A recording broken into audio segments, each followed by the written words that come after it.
Антропова. Предлагаем вашему вниманию брифинг по эпидобстановке. Узнаем, сколько человек заразились коронавирусом в Якутии за минувшие сутки и мерах против инфекции. Предлагаем послушать.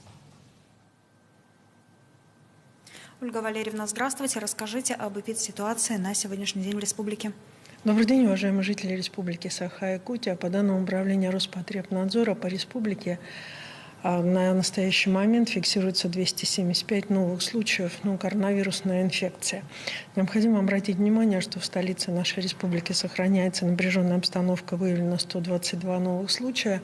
В основном сегодня появились случаи, которые связаны с детской заболеваемостью, в связи с чем сегодня на настоящий момент делается упор на обязательность сохранения санитарно-эпидемиологических правил и их соблюдения в детских заведениях, в детских образовательных учреждениях.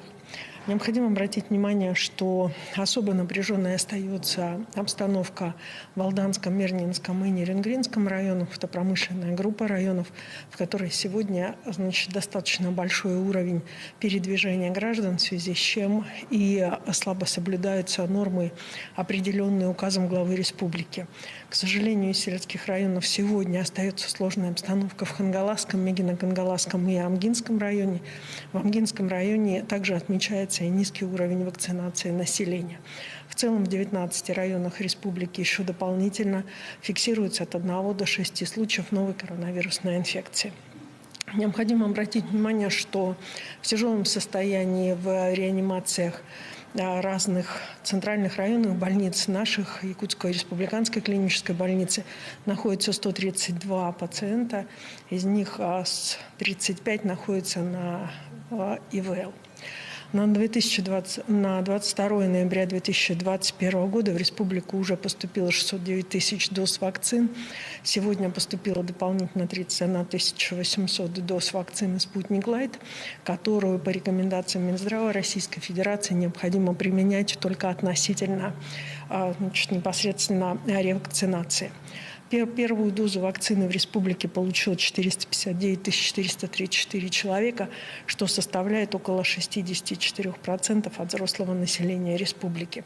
За последние 4 недели еженедельно первый компонент вакцины получают около 20 тысяч человек, что дает возможность нам говорить об определенной стабилизации ситуации. И, конечно же, хотелось бы, чтобы те меры, которые были приняты, это меры, направленные и на каникулы, которые прошли в начале ноября, а также на введение QR-кодов, а соответственно, как способа защиты от распространения инфекции больших коллективов, соответственно, дали свой результат. И сегодня мы видим, что определенные результаты имеются. Необходимо обратить внимание, что 89 тысяч человек старше 60 лет у нас непосредственно уже получили вакцину, что составляет 63% от общего количества лиц старше 60 лет. Уважаемые жители Республики Саха-Якутия, на настоящий момент достаточно важным моментом и полного эффекта может дать ревакцинация.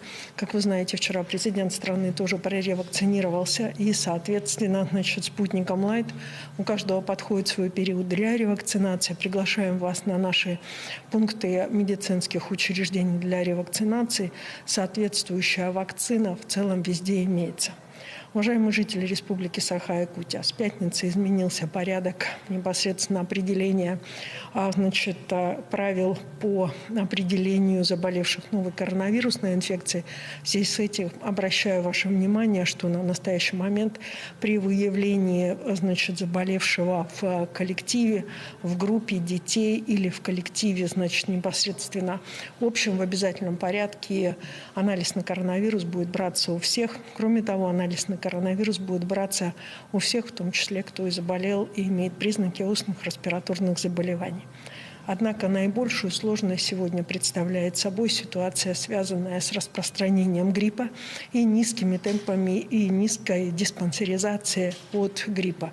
В связи с чем выявляются новые группы заболевания гриппом. Сегодня наши медицинские организации работают в усиленном порядке в Хангаласском Лусе, где выявлена группа заболевших гриппом среди детей в одном из образовательных учреждений.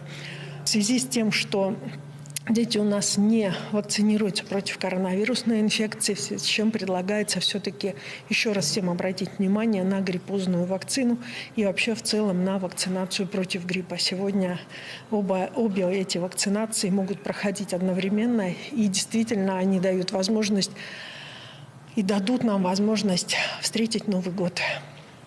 Спасибо, Ольга Валерьевна.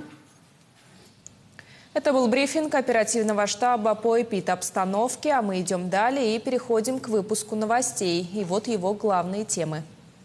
В отдаленных районах Якутии появятся комплексы на основе возобновляемых источников энергии. Дни регионов Дальнего Востока стартовали в Москве. В Якутске вырос спрос на жилье.